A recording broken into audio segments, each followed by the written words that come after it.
السلام علیکم ورحمۃ اللہ وبرکاتہ۔ پیارے بھائیوں، میں نے آپ کے لیے ایک بہترین ٹاپک لایا ہے۔ آئیے چلتے ہیں ہم اپنے ٹاپک کی طرف۔ نحمده ونصلی علی رسوله الکریم، اما بعد فاعوذ باللہ من الشیطان الرجیم، بسم اللہ الرحمن الرحیم۔ السلام علیکم ورحمۃ اللہ وبرکاتہ۔ ہمارے آج کی موضوع ہے تہمت کی سزا اور امام مالک رحمہ اللہ کا فیصلہ۔ پیارے بھائیوں، مدینہ منورہ کے گرد و نواح میں ایک ڈیرے پر ایک عورت فوت ہو جاتی ہے تو دوسری اسے غسل دینے لگی۔ جو غسل دے رہی تھی، جب اس کا ہاتھ مری ہوئی عورت کے ران پر پہنچا تو اس کی زبان سے نکل گیا، میری بہنوں جو دو چار پاس بیٹھے ہوئے تھے، یہ جو عورت آج مر گئی ہے اس کے فلاں آدمی کے ساتھ خراب تعلقات تھے۔ غسل دینے والے نے جب یہ کہا تو قدرت کی طرف سے گرفت آ گئی، اس کا ہاتھ ران پر چمٹ گیا، جتنا کھینچتی ہے وہ جدا نہیں ہوتا، زور لگاتی ہے مگر ران ساتھ ہی آتی ہے، دیر لگ گئی۔ میت کے ورثاء کہنے لگی، بی بی جلدی غسل دو، شام ہونے والی ہے، ہم کو جنازہ پڑھ کر اس کو دفنانا بھی ہے۔ وہ کہنے لگی، میں تو تمہارے مردے کو چھوڑتی ہوں مگر وہ مجھے نہیں چھوڑتا۔ رات پڑ گئی مگر ہاتھ یوں ہی چمٹا رہا، دن آ گیا پھر ہاتھ چمٹا رہا۔ اب مشکل بنی تو اس کے ورثاء علماء کے پاس گئے، ایک مولوی سے پوچھتے ہیں، عالم صاحب، ایک عورت دوسرے عورت کو غسل دے رہی تھی تو اس کا ہاتھ اس میت کے ساتھ کی ران کے ساتھ چمٹا رہا، اب کیا کیا جائے؟ وہ فتویٰ دیتا ہے کہ چھری سے اس کا ہاتھ کاٹ دو۔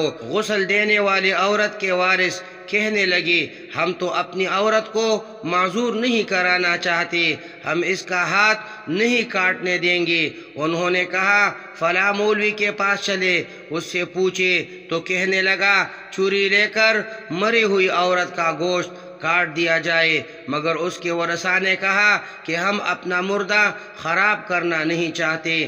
3 دن اور 3 رات اسی طرح گزر گئے، گرمی بھی تھی، دھوپ بھی تھی، بدبو پڑنے لگی، گرد و نواح کے کئی دیہاتوں تک خبر پہنچ گئی۔ انہوں نے سوچا کہ یہاں مسئلہ کوئی حل نہیں کر سکتا، چلو مدینہ منورہ میں، وہاں امام مالک رحمہ اللہ اس وقت قاضی القضاء کی حیثیت میں تھے۔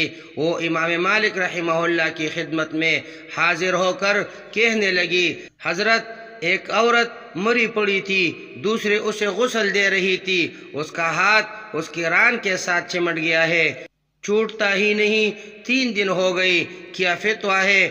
امام مالک رحمہ اللہ نے فرمایا، مجھے لے چلو۔ وہاں پہنچے اور چادر کی آڑ میں پردے کے اندر کھڑے ہو کر غسل دینے والی عورت سے پوچھا، بی بی جب تیرا ہاتھ چمٹا تو نے زبان سے کوئی بات تو نہیں کہی تھی؟